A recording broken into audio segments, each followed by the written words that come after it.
प्रथम अध्याय अर्जुन विषाद योग श्लोक 22। सेनयोरुभयोर्मध्ये रथं स्थापयाम्यच्युत यावदेता निरीक्ष्यहं योद्धृकामनवस्थितान् कैर्मया सह योद्धव्यम् अस्मिन् रणसमुद्यमे धार्तराष्ट्रस्य दुर्बुद्धे युद्धे प्रियचिकीर्षव। पहले अध्याय के अंदर अर्जुन कितना ज्यादा कॉन्फिडेंट है वो यहाँ पर दिखाता है। अर्जुन का आत्मविश्वास आप देखोगे कि वो ऋषिकेश यानी कृष्ण परमात्मा से क्या कहते हैं, सेनयोर उभयोर मध्य रथम स्थापयाम्यच्युत, दोनों सेना के बीच में मेरे रथ को रखिए हे ऋषिकेश, हे अच्युत। मैं ये भी तो जानना चाहता हूं कि मेरे साथ युद्ध लड़ने के लिए कौन कौन आए हैं। और धार्तराष्ट्र अर्थात कौरव ऐसे दुर्योधन के दुर्बुद्धि के कारण मरने के लिए, मेरे हाथों मरने के लिए इकट्ठा हुए हैं। देखिए अर्जुन का आत्मविश्वास कौन से स्तर पर है। लेकिन फिर ऐसा क्या हुआ कि अर्जुन की एनर्जी सडनली डाउन हो गई। तो उसने यही अध्याय में इसके आगे जब भगवान ने दोनों सेना के बीच में रथ को रखा और उन्होंने अपने सगा संबंधी के रूप में भीष्म पितामह, द्रोणाचार्य और बाकी संबंधियों को देखा, तो उसके मन में एक प्रकार का विषाद आ गया और उसने दूसरे अध्याय में क्या कहा, न योत्स्य इति गोविंद, मैं तो युद्ध नहीं करूंगा। तो उसके समय उसके जवाब में भगवान ने जब कहना शुरू किया, और क्यों ऐसा किया कि जब अर्जुन ने कहा शिष्यस्ते हम शादिमान त्वाम प्रपन्नम, मैं आपका शिष्य हूँ, आप मेरा मार्गदर्शन करें, तो उन्हें सांख्य योग दूसरे अध्याय के नाम के अंतर्गत स्थित प्रज्ञ के लक्षण, ज्ञान विज्ञान की तरह तरह की बात की। और स्थित प्रज्ञ के लक्षण के अंतर्गत ये प्रतिनिधि रूप जो श्लोक है, प्रजहाति यदा कामान सर्वान पार्थ मनोगतान आत्मन्येवा आत्मना तुष्ट स्थित प्रज्ञ तदा उच्यते। जो व्यक्ति अपनी मन की भी सभी कामनाओं को संयमित करता है और अपने आत्मा में ही संतुष्ट रहता है, उसे स्थित प्रज्ञ कहते हैं। फिर भगवान आगे चले और तीसरे अध्याय में कर्म योग में कहा कि श्रेयान स्वधर्मो विगुण परधर्मास्त्वनुष्ठितात् स्वधर्मे निधनन श्रेय परधर्मो भयावह। स्वधर्म का आचरण करते हुए यदि व्यक्ति को मृत्यु भी आता है तो वो अधिक श्रेयस्कर है, लेकिन दूसरा धर्म जो है वो भयानक है। यहाँ पर धर्म का अर्थ व्यक्ति की ड्यूटी अथवा कर्तव्य, इस अर्थ में भगवान उन्हें समझा रहे हैं। चौथे अध्याय में भगवान ने ज्ञान का महत्व बताते हुए ज्ञान कर्म संन्यास योग, ये अध्याय शीर्षक के अंतर्गत 38वें श्लोक में कहा, नहीं ज्ञानेन सदृशम पवित्रम इह मुच्यते पवित्रम इह विद्यते तत्स्वयं योग संसिद्ध कालेनात्मनि विन्दति। ज्ञान से अधिक पवित्र हे अर्जुन और कुछ भी नहीं है। तो भगवान ने यहाँ पर जीवन में ज्ञान का इतना ज्यादा महत्व है वो बता दिया। पांचवें अध्याय कर्म संन्यास योग में भगवान ने कहा, नैव किंचित करोमीति युक्तो मन्येत तत्त्ववित् पश्यन् शृण्वन् स्पृशन् जिघ्रन् अश्नन् गच्छन् स्वपन् श्वसन् प्रलपनं विसृजन् गृह्णन् अश्न उन्मिषन् निमिषन् अपि इंद्रियाणि इंद्रियार्थेषु वर्तन्त इति धारयन्।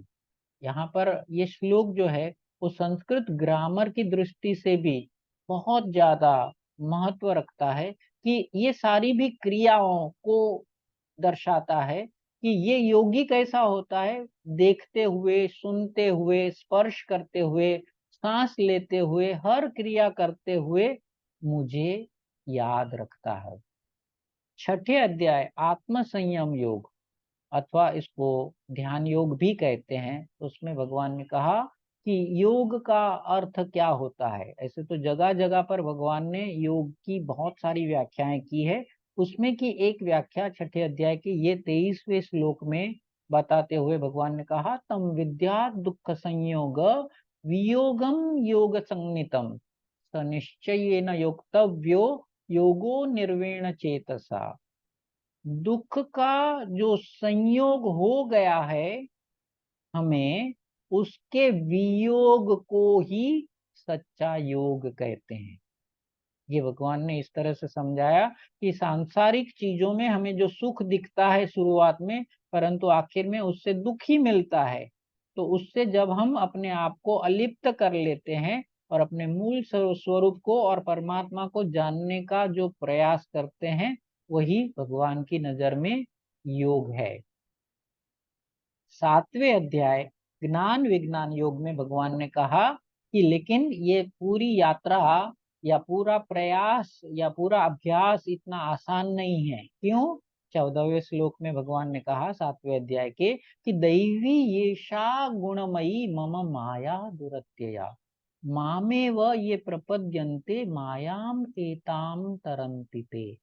मेरी माया ये सागर के जैसी दुष्कर है, उसे कोई पार नहीं कर सकता, उसे कोई जीत नहीं सकता। लेकिन जो मेरी शरण में आते हैं तो फिर माया उसका बहुत कुछ अहित नहीं करती है, उसे अनुकूलता कर देती है मेरे तक पहुंचने के लिए। क्लासिक एग्जाम्पल हम लोग जानते हैं कि बचपन में ही कृष्ण भगवान का जब जन्म हुआ, ओके, और यमुना नदी जो रास्ते में आती थी, तो जब वसुदेव जी ने इनका चरण का जो अंगूठा था उसका स्पर्श कराया, और यमुना महारानी ने मार्ग करके दिया। तो इस तरह से सांसारिक माया भी जो है, वो जब हम कृष्ण की शरण में जाते हैं तो वो हमें मार्ग कर देती है। यह हमें 7वां अध्याय समझाता है। 8वें अध्याय अक्षर ब्रह्म योग में और भी कहा कि अंतकाले च मामेव स्मरन् मुक्त्वा कलेवरम य प्रयाति समद्भावम याति नास्त्यत्र संशय। तो भगवान ने कहा कि अंत काल में भी, चलो अभी तक जो गया वो गया, लेकिन कोई व्यक्ति अपने अंत काल में, मरण समय में भी अगर मेरा स्मरण करते हैं तो वो मुक्त हो जाते हैं। तो अंत काल कभी आएगा हमारा पता नहीं है, क्योंकि अनिश्चित है। तो समझदारी किस में है? उसको उल्टा कर देंगे, काल अंत, यानी कि भूतकाल, वर्तमान काल, भविष्य काल, तीनों काल का जैसे ही अंत होता है हमने उसका स्मरण कर लेना चाहिए। यानी कि निरंतर कृष्ण परमात्मा का स्मरण करने पर जब हम देह छोड़ देते हैं तो फिर हमें फिर से जन्म मरण के चक्र में आना नहीं पड़ता। 9वां अध्याय राज विद्या राजगुह्य योग में भगवान ने कहा कि पिताहमस्य जगतो माता धाता पितामह वेद्यम पवित्रम ओंकार रुक्साम यजुरेव च। इस संसार का पिता भी मैं हूँ, माता भी मैं हूँ, धारण करने वाला भी मैं हूँ, दादा भी मैं हूँ, पवित्र ओमकार भी मैं हूँ, रुक्साम यजुरेव च, चारों वेद भी मैं ही हूँ। तो इसलिए समझदारी इसी में है कि हमने उसकी शरण में अपने आप को जोड़ देना चाहिए। 10वां अध्याय जो कि विभूति योग है, उसमें भगवान ने कहा, जब अर्जुन ने प्रार्थना की कि भगवान मुझे आपके विभिन्न स्वरूप है, उसमें से कौन से स्वरूप की पूजा करनी चाहिए और कौन कौन से आपके स्वरूप है, मेरे पर अनुग्रह करें। तब भगवान ने अलग अलग विभूतियों का वर्णन किया और अंत में कहा, यच्चापि सर्वभूतानां बीजम तदहम अर्जुन न तदस्ति विना यस्यान मया भूतम चराचरम। 10वें अध्याय के 39वें श्लोक में भगवान ने कहा कि भूत मात्र जो दिख रहे हैं उनके अंदर रहा हुआ बीज वो मैं हूँ। जैसे इतना बड़ा पेड़ है लेकिन बीज नहीं है तो वो बड़ा पेड़ बन सकता है क्या कभी? तो जितना भी बड़ा तुम्हें कोई रचना दिखती हो, लेकिन उसके मूल में, उसके बीज स्थान में मैं ही रहा हुआ हूँ। हे अर्जुन, तू इसे अच्छी तरह से जान ले, समझ ले। तब जब अर्जुन को इच्छा हुई और उन्होंने प्रार्थना की कि भगवान आपने तो इतनी सारी आपकी विभूतियों का वर्णन किया, पर यदि मेरी पात्रता है तो आप कृपा करके मुझे उन विश्व रूप को दिखाइए। तब विराट ऐसे विश्व रूप दर्शन योग के अंतर्गत भगवान ने अपना पूरा खजाना, विश्व समस्त का रूप अर्जुन को दिखाना चाहा। पर जब भगवान को ध्यान में आया, अरे तू तेरे चर्म चक्षु से कैसे देख पाएगा, तब 3 श्लोक कहने के बाद फिर भगवान ने कहा दिव्यम ददामि ते चक्षु, कहते हुए उसे दिव्य चक्षु प्रदान किए। तब जाकर के अर्जुन जो है वो विश्व रूप को देख सका। और उसमें जब अर्जुन बहुत ही भाव विभोर हो गया और स्तुति करने लगा, फिर वो रूप जब उससे सहन नहीं हुआ, तब फिर से प्रार्थना करके अर्जुन ने कहा कि भगवान मुझे आपके ये विराट स्वरूप से के अपेक्षा, इससे तो मैं देख करके बहुत ही रोमांचित हुआ हूँ, हर्षित हुआ हूँ, आनंदित हुआ हूँ, पर मैं प्रतिदिन मेरी जो प्रार्थना में, साधना में, ध्यान में आपके चतुर्भुज का ध्यान करता हूँ, उस रूप को दिखाने की कृपा करे।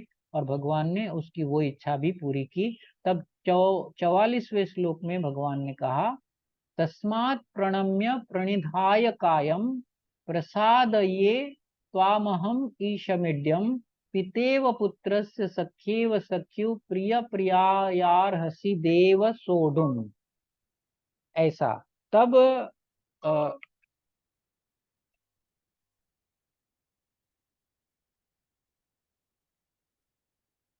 क्षम्यताम, ये जो है वो अर्जुन द्वारा कहा गया श्लोक है, जिसमें अर्जुन ने कहा कि पिता पुत्र के, मित्र मित्र के और पति पत्नी के अपमान को सहन कर लेता है, ऐसे ही देव आपने मेरे द्वारा किए गए भूतकाल में कई अपमानों को सहन कर लिया होगा, उसका इस क्षण में मैं प्रायश्चित करता हूँ। हो सके तो आप मुझे माफ कर दीजिए।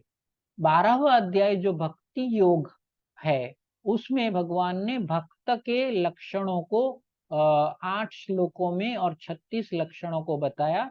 यहाँ से शुरुआत करते हुए अद्वेष्टा सर्वभूतानां मैत्र करुण एवच निर्ममो निरहंकारः सम दुख सुख क्षमी, कि तुझे अगर मुझसे जुड़ना है, तुझे मेरा भक्त बनना है, तो अद्वेष्टा से शुरुआत करनी पड़ेगी। मतलब कि किसी के भी प्रति द्वेष भाव नहीं रखना है।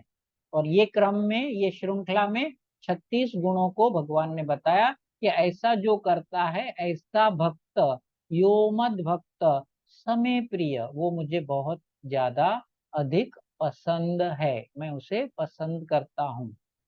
13वां अध्याय जो कि क्षेत्र क्षेत्रज्ञ विभाग योग है, भगवान ने पूरे आत्मविश्वास के साथ कहा कि अध्यात्म ज्ञान नित्यत्वम तत्व ज्ञानार्थ दर्शनम एतद ज्ञानम इति प्रोक्तम अज्ञानम यदतोन्यथा। अध्यात्म ज्ञान ही ज्ञान है, बाकी सारा जो है वो अज्ञान है। तो इसके लिए हमने भी क्या करना चाहिए, नित्य निरंतर अध्यात्म ज्ञान को सीखने का प्रयत्न करते रहना चाहिए। सत्संग के द्वारा, अभ्यास के द्वारा, मनन चिंतन श्रवण ध्यान के द्वारा, जैसे भी संभव है विविध माध्यम के द्वारा हमने इस ज्ञान को, अध्यात्म ज्ञान को लेने का प्रयास निरंतर करते रहना चाहिए। 14वें अध्याय जो कि गुणत्रय विभाग योग है, 3 गुणों की जहाँ पर विस्तार से समीक्षा की गई है, सत्वगुण अच्छा, रजोगुण मध्यम, तमोगुण बुरा। तो उसमें, उसके अंतर्गत 25वें श्लोक में भगवान कहते हैं कि मानापमानयो तुल्य तुल्य मित्रारि पक्षयो सर्वारंभ परित्यागी गुणातीत स उच्यते, उससे गुणातीत कहते हैं कि भाई तुझे तमोगुण में से रजोगुण में तो आना ही है अर्जुन, रजोगुण में न ठहरते हुए सत्वगुणी तो बनना ही है, अच्छा तो बनना ही है, पर वहां पर भी रुक नहीं जाना है, तीनों गुणों को पार करते हुए गुणातीत अवस्था को प्राप्त करना है, तब तू मुझे प्राप्त कर पाएगा। तो इम्पोर्टेंट वर्ड हियर इज गुणातीत। और भगवान की मजे की बात यह है कि एक थ्रेड में शुरुआत से लेके आखिर तक अर्जुन को एक ही रास्ते पर चलाया है ताकि वो मंजिल तक पहुंच सके। चाहे दूसरे अध्याय का स्थितप्रज्ञ हो, तीसरे चौथे अध्याय का ज्ञानी हो, या 12वें अध्याय का भक्त हो, या 14वें अध्याय का गुणातीत हो, तीसरे अध्याय का कर्मयोगी हो, सब नाम अलग अलग है परंतु वस्तुतः एक ही तत्व को निर्देशित करते हैं। 15वां अध्याय जो कि पुरुषोत्तम योग है, पुरुषों में हमें उत्तम बनना है, उसमें 15वां श्लोक बहुत ही महत्वपूर्ण है। ऐसे भगवत गीता के सभी श्लोक महत्वपूर्ण ही है, परंतु उसमें भी अगर हम बात करें, सर्वस्य चाहम हृदय सन्निविष्टो मतस्मृतिर्ज्ञानम अपोहनंच वेदैश्च सवैरहमेव वेद्यो वेदांत कृत वेद विदेव चाहम। सर्वस्य चाहम हृदय सन्निविष्टो, हे अर्जुन मैं सभी के हृदय में रहा हुआ हूँ और मैं ही स्मृति देने वाला भी हूँ और ले लेने वाला भी हूँ। इसके लिए भगवान का हमने निरंतर अ, अ, शरण लेना चाहिए ताकि हम भी एक दिन जो है वो पुरुष में से पुरुषोत्तम बने। 16वां अध्याय जो कि दैवासुर संपद विभाग योग नाम से प्रचलित है, दैवी संपत्ति के और आसुरी संपत्ति के गुणों का यहाँ पर विस्तृत वर्णन किया गया है। उसके आखिरी श्लोक में भगवान ने कहा कि तुझे कौन सा रास्ता लेना चाहिए वो तू कैसे नक्की करेगा, तो जैसे तेरा शास्त्र कहेगा।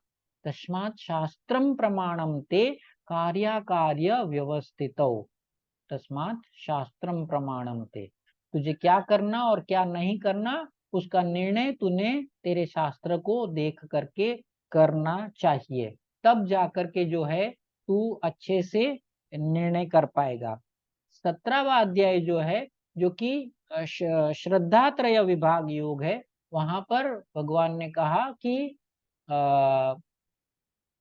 ओम तत्सत इति निर्देशः ब्रह्मण त्रिविध स्मृत ब्राह्मणस्तेन वेदाश्च यज्ञाश्च विहिता पुरा। यानी कि 3 प्रकार के ओम तत्सत ये जो वाक्य है वो सर्वोच्च है और उसका अर्थ होता है कि हाँ परम तत्व ही सत्य है, तो इसलिए तुझे परम तत्व में पूर्ण श्रद्धा रखनी चाहिए। और आखिरी अध्याय 18वें अध्याय का आखिरी श्लोक जो कि कहता है, और कौन कहता है, संजय कहता है कि यत्र योगेश्वरः कृष्णो यत्र पार्थो धनुर्धर तत्र श्रीर्विजयो भूति ध्रुवा नीतिर्मतिर्मम।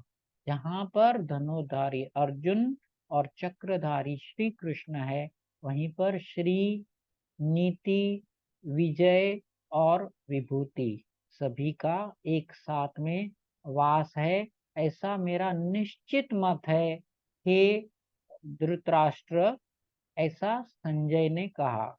तो सिर्फ भगवत गीता का सुनने से अर्जुन को जैसे अपना मोह का निराकरण हुआ और आत्मविश्वास प्राप्त हुआ, इसी प्रकार से संजय भी जो है वो एकदम से निर्भय होकर के कोई भी प्रकार के भय के बिना स्पष्ट शब्द में अ, हस्तिनापुर के चक्रवर्ती सम्राट धृतराष्ट्र को ये बात बता दी।